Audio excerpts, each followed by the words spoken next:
The Bhagavad Gita, translated by Sir Edwin Arnold. Chapter 18. Arjuna. Fain would I better know, thou glorious one, the very truth, heart's lord, of sannyas, abstention and renunciation, lord, Tya, and what separates these twain. Krishna. The poets rightly teach that sannyas is the foregoing of all acts which spring out of desire, and their wisest say Tyaga is renouncing fruit of acts. There be among the saints some who have held all action sinful, and to be renounced, and some who answer, nay, the goodly acts, as worship, penance, alms, must be performed. Hear now my sentence, best of Bharatas. 'Tis well set forth, O chaser of thy foes. Renunciation is of threefold form, and worship, penance, alms, not to be stayed, nay, to be gladly done, for all those three are purifying waters for true souls. Yet must be practiced even those high works in yielding up attachment, and all fruit produced by works. This is my judgment, Prince. This my insuperable and fixed decree. Abstaining from a work by right prescribed never is meet.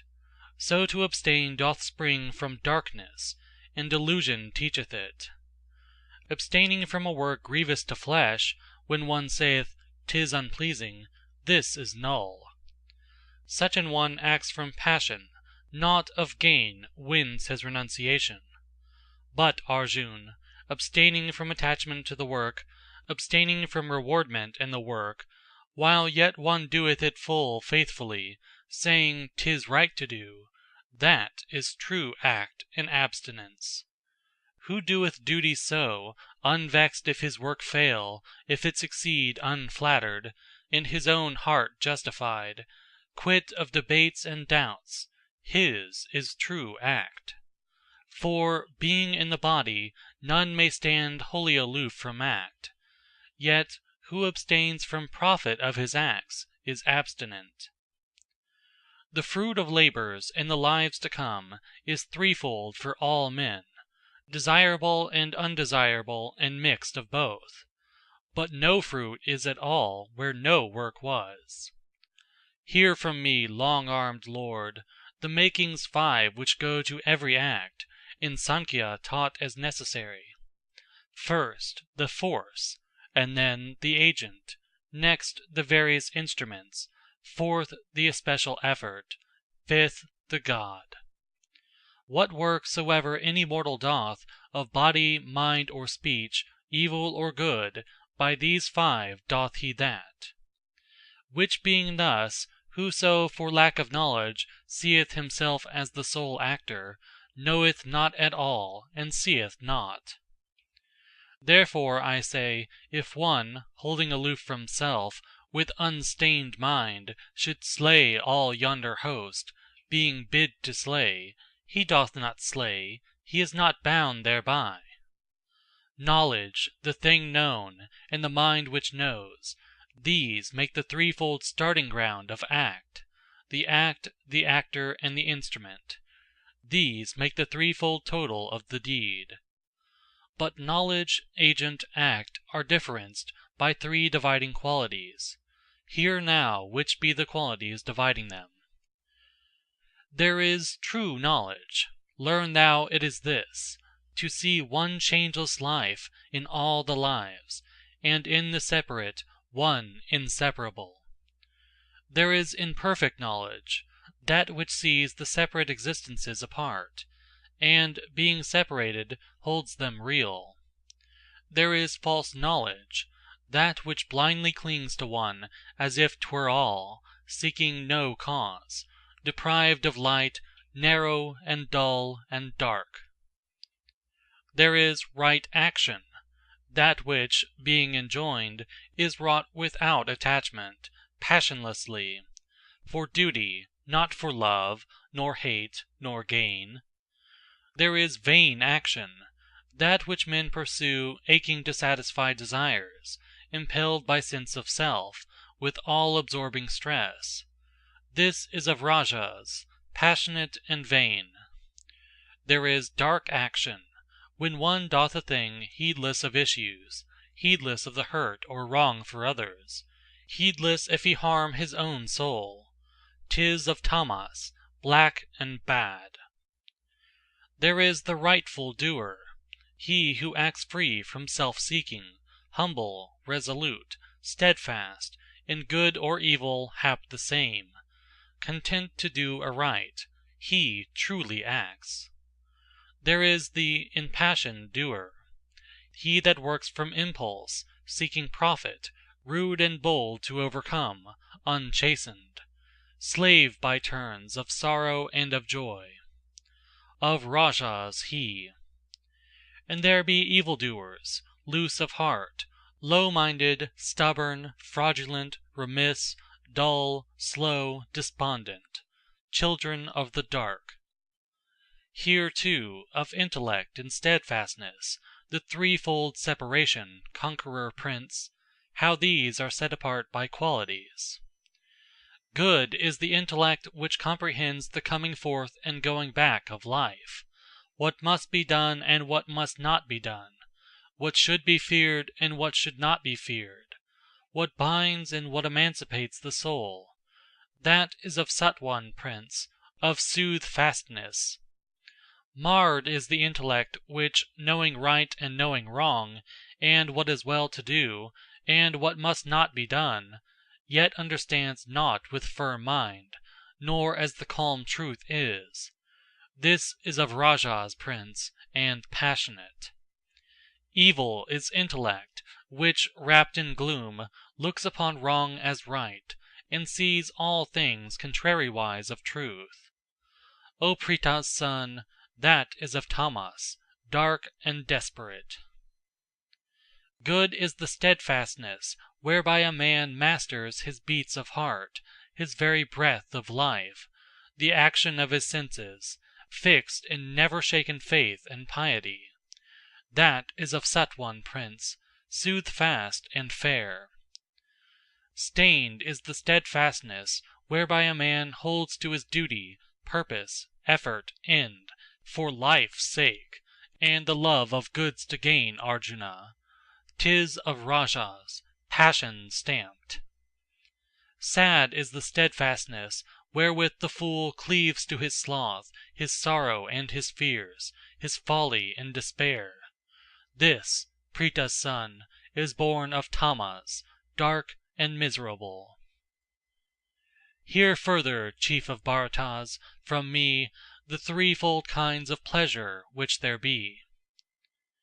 Good pleasure is the pleasure that endures, banishing pain for aye, bitter at first as poison to the soul, but afterward sweet as the taste of Amrit. Drink of that. It springeth in the spirit's deep content.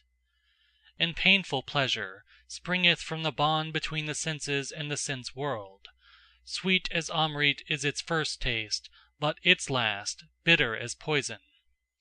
'Tis of rajas, prince. And foul and dark the pleasure is which springs from sloth and sin and foolishness. At first and at the last, and all the way of life, the soul bewildering. 'Tis of tamas, prince. For nothing lives on earth, nor midst the gods in utmost heaven, but hath its being bound with these three qualities, by nature framed. The work of Brahmins, Kshatriyas, Vaishyas, and Sudras, O thou slayer of thy foes, is fixed by reason of the qualities planted in each. A Brahman's virtues, prince, born of his nature, are serenity, self-mastery, religion, purity, patience, uprightness, learning, and to know the truth of things which be.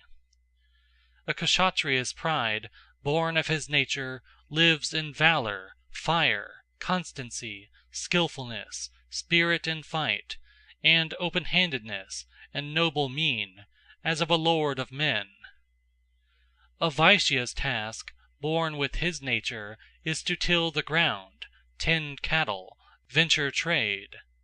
A Sudra's state, suiting his nature, is to minister. Whoso performeth, diligent, content, the work allotted him, whate'er it be, lays hold of perfectness.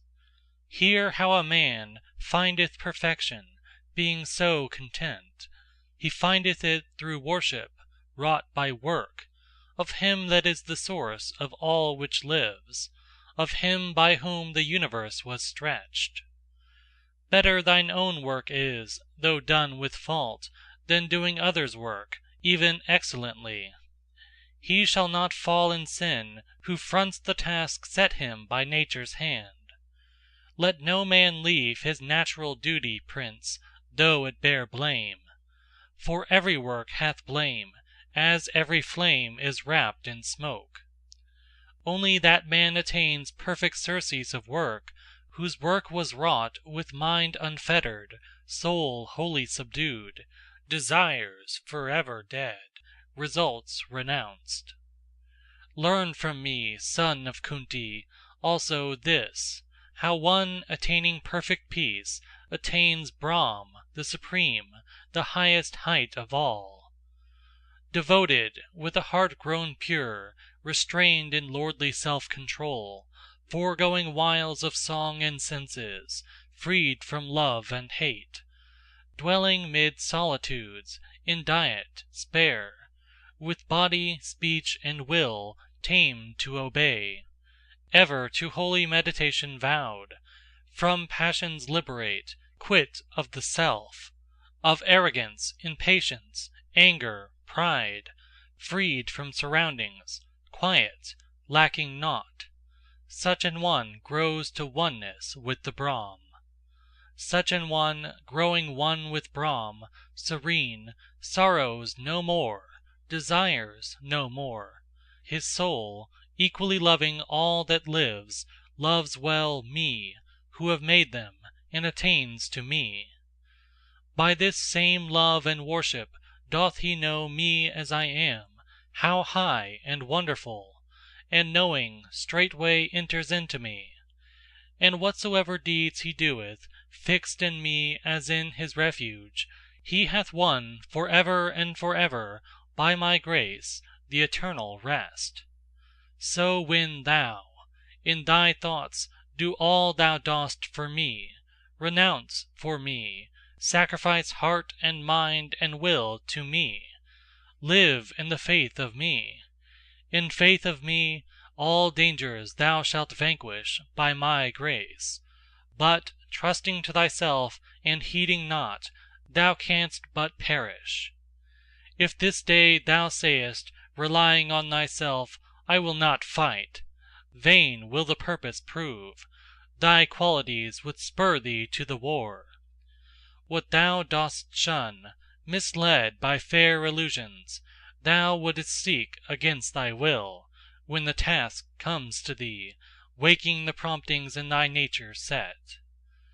There lives a master in the hearts of men, maketh their deeds, by subtle pulling strings, dance to what tune he will. With all thy soul trust him, and take him for thy succor, Prince. So, only so, Arjuna, shalt thou gain, by grace of him, the uttermost repose, the eternal place. Thus hath been opened thee this truth of truths, the mystery more hid than any secret mystery. Meditate, and, as thou wilt, then act. Nay, but once more, take my last word, my utmost meaning have. Precious thou art to me, right well beloved. Listen, I tell thee for thy comfort, this: give me thy heart, adore me, serve me, cling in faith and love and reverence to me. So shalt thou come to me. I promise true, for thou art sweet to me. And let go those rites and writ duties, fly to me alone. Make me thy single refuge. I will free thy soul from all its sins. Be of good cheer. Hide, the holy Krishna saith, this from him that hath no faith.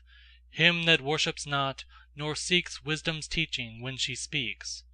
Hide it from all men who mock. But wherever mid the flock of my lovers one shall teach this divinest, wisest speech, teaching in the faith to bring truth to them, and offering of all honor unto me, unto Brahma cometh he. Nay, and nowhere shall ye find any man of all mankind doing dearer deed for me, nor shall any dearer be in my earth. Yea, furthermore, whoso reads this converse o'erheld by us upon the plain, pondering piously and fain, he hath paid me sacrifice. Krishna speaketh in this wise. Yea, and whoso, full of faith, heareth wisely what it saith, heareth meekly. When he dies, surely shall his spirit rise to those regions where the blest, free of flesh, in joyance rest. Hath this been heard by thee, O Indian prince, with mind intent? Hath all the ignorance, which bred thy trouble, vanished, my Arjun? Arjuna. Trouble and ignorance are gone, the light hath come unto me by thy favor, Lord. Now am I fixed, my doubt is fled away, according to thy word, so will I do.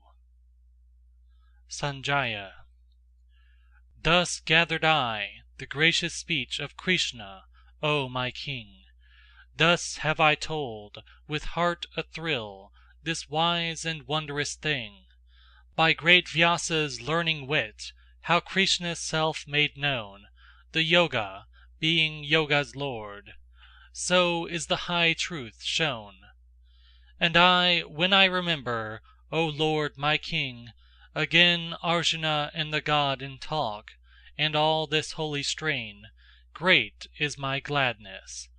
When I muse that splendor, passing speech, of Hari, visible and plain, there is no tongue to reach my marvel and my love and bliss. O Archer Prince, all hail! O Krishna, Lord of Yoga, surely there shall not fail blessing and victory and power for thy most mighty sake, where this song comes of Arjun, and how with God he spake. Here ends chapter 18, entitled Mokshasannyasa-yoga, or the Book of Religion by Deliverance and Renunciation.